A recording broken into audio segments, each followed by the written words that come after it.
Alors, à l'heure qu'il est, c'est-à-dire dans 5 minutes, je ne sais pas, mais en tout cas, il y a 5 minutes. Non, mais les deux pays, en effet, on s'est quittés hier soir. On a vu comment dire, l'évolution des positionnements de l'Iran et des États-Unis. Les deux pays s'étaient à nouveau promis l'enfer hier, après toute une période d'attentisme, qui viendra pas.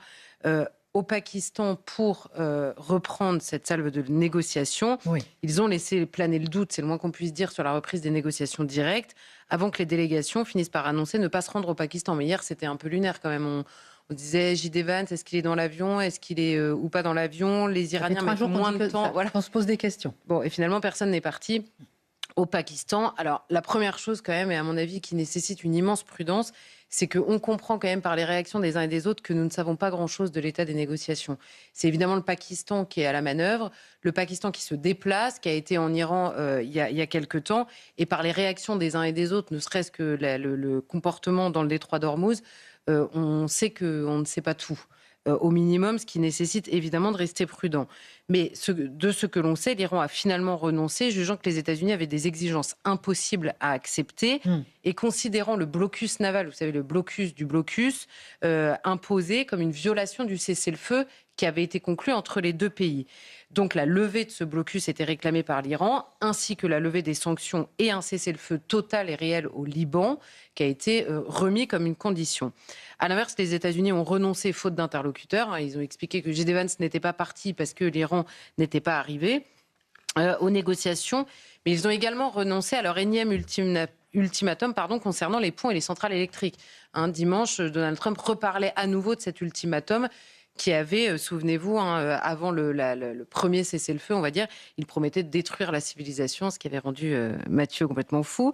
Donald Trump avait finalement prolongé le cessez-le-feu, avait prononcé le cessez-le-feu, il l'a également prolongé hier, expliquant attendre, je cite, une proposition unifiée des autorités iraniennes et insistant de son côté sur l'état de division au sein de l'Iran. Alors, non seulement, on ne découvre pas aujourd'hui, et j'espère que les Américains non plus, que les Iraniens sont durs en négociation. Les Européens avaient obtenu un accord au bout de 5 ans de négociations, donc, et sans guerre. Mais en général, et ce que l'on sait des personnes qui ont négocié avec les Iraniens, c'est que le guide suprême, jusqu'à maintenant, tranchait entre différentes visions. Il y a beaucoup de personnes qui connaissent très bien l'Iran qui expliquent que c'est des visions différentes et stratégiques, plus que de véritables divisions aujourd'hui au sein du commandement. Moi, je n'en sais rien. Je ne sais pas quel est l'état des forces en présence. Mais je vous dis ça parce qu'aujourd'hui, évidemment, le guide suprême n'a pas l'air, des informations que l'on a, en état de trancher, en effet, ces discussions. Est-ce que c'est ça ou est-ce que c'est un véritable désaccord? On ne le sait pas aujourd'hui.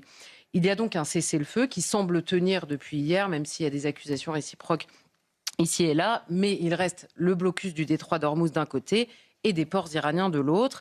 Chacun remarquait avant l'arrivée éventuelle des négociateurs en Iran, qu'aucun des deux camps n'avait réellement intérêt à la reprise des négociations à la reprise des combats avant la négociation. C'est toujours vrai, mais personne n'a véritablement intérêt non plus à ce statu quo qui risque pourtant de se prolonger, car aucun des deux n'est prêt à signer n'importe quel accord. C'est ce qui apparaît de manière évidente depuis hier.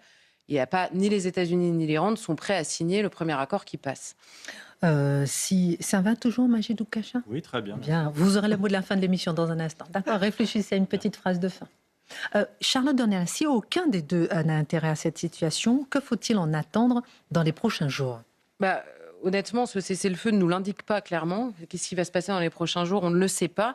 Mais on peut essayer de comprendre avec toujours beaucoup de prudence pourquoi ce cessez-le-feu est accepté malgré tout. Pourquoi il est prononcé par Donald Trump et pourquoi il est malgré tout respecté. C'est le jeu de la patience dans une guerre d'usure évidente. C'est ça. Mais ce qui est un peu original depuis hier, c'est que la guerre d'usure est voulue par les deux parties. Ce qui est en général pas le cas. Du côté iranien, le chef de la diplomatie a expliqué, donc le ministre des Affaires étrangères, que, je cite, l'Iran sait comment neutraliser les restrictions, défendre ses intérêts et résister aux intimidations. On en avait déjà parlé, évidemment, les Iraniens, alors le gouvernement, évidemment, le régime iranien, évidemment, mais même la population, en effet, est beaucoup plus patiente devant les restrictions. Ça fait 47 ans qu'ils vivent sous sanctions plus ou moins drastiques. Mais les États-Unis sont persuadés, et ça c'est sorti vraiment dans toute la presse, avec les différentes visions dans la presse américaine, que le blocus affaiblit considérablement l'économie iranienne aujourd'hui, et que certes, pendant la guerre, la révolte n'existe pas, mais qu'en effet, le prolongement de cette crise économique pourrait affaiblir considérablement le régime, notamment par le biais de sa population. Et il faut pour cela de la patience. Or, du côté américain, l'impatience existe depuis le premier jour de manière évidente dans la base américaine, autour de Donald Trump, et on voit les divisions apparaître notamment dans la presse ces derniers jours de manière un peu plus évidente. Et les États-Unis ne savent pas neutraliser les restrictions, pour reprendre le mot iranien, de la même manière, ni les États-Unis ni le reste du monde occidental, qui est touché évidemment par le blocus du détroit d'Ormuz, qui a des conséquences mondiales difficiles à supporter. On en parle tous les jours. Et même si Trump a affirmé hier avoir le temps, son comportement depuis le début de la guerre prouve objectivement, quotidiennement, le contraire. Donald Trump qui continue à affirmer que le régime a changé ou qu'il est à l'agonie économiquement extrêmement fragilisé. Est-ce qu'il faut le croire ? Sur le changement de régime, c'est objectivement pas le cas. Donald Trump nous a dit régulièrement qu'il y a un changement de régime, un affaiblissement. La question peut se poser avec la prudence de gens qui n'ont pas accès directement à la situation en Iran. Le changement de régime, il n'est pas effectif. Il y a un changement des têtes du régime, mais du régime lui-même, les Iraniens seraient dans la rue s'il y avait un changement de régime. C'est, à mon avis, la meilleure preuve. Le journaliste du Figaro, Georges Malbruno, cite aujourd'hui une source à Téhéran qui affirme que l'Iran est dirigé depuis le début de la guerre par un conseil des commandants militaires d'une douzaine de membres, avec une précision qui vous laisse imaginer la solidité quand même de ce régime. Chaque membre de ce conseil des commandants militaires qui gère la guerre depuis le premier jour, ils ont chacun 6 successeurs qui sont prêts.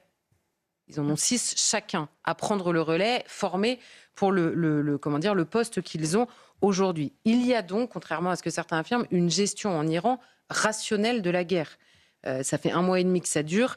Rationnelle ne veut pas dire bonne, mais elle est rationnelle.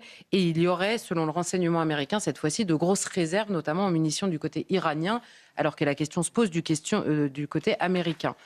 Avec une presse plus libre, c'est peut-être aussi pour ça qu'on sait plus de choses du côté américain, je le précise quand même. Ensuite se pose la question de la partie défiante de la population iranienne, qui se repose à nouveau avec cette crise économique, en gardant à l'esprit malgré tout qu'un régime se renforce nécessairement dans une guerre pareille. Surtout avec les 2 ennemis qui sont présentés comme le petit et le grand Satan, ce qui a un écho dans une partie de la population iranienne, évidemment. Mais pour l'instant, les États-Unis, je vous le disais, tablent sur la situation économique.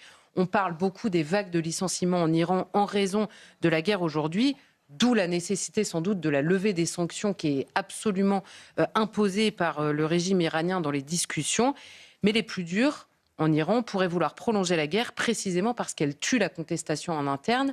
Et en même temps, si je puis me permettre, ils n'ont pas tellement intérêt à ce que ça dure, puisque une fois la guerre terminée, si la situation économique est plus catastrophique encore qu'elle l'était initialement, les manifestations n'en seront que plus nombreuses, parce que rappelons quand même que à l'origine, les manifestations qui ont eu lieu en Iran l'étaient pour des raisons sociales et économiques. En résumé, le temps imposé dans cette situation ne joue pas forcément en faveur de l'Iran ni des États-Unis, ce qui impose de facto un risque d'escalade intact.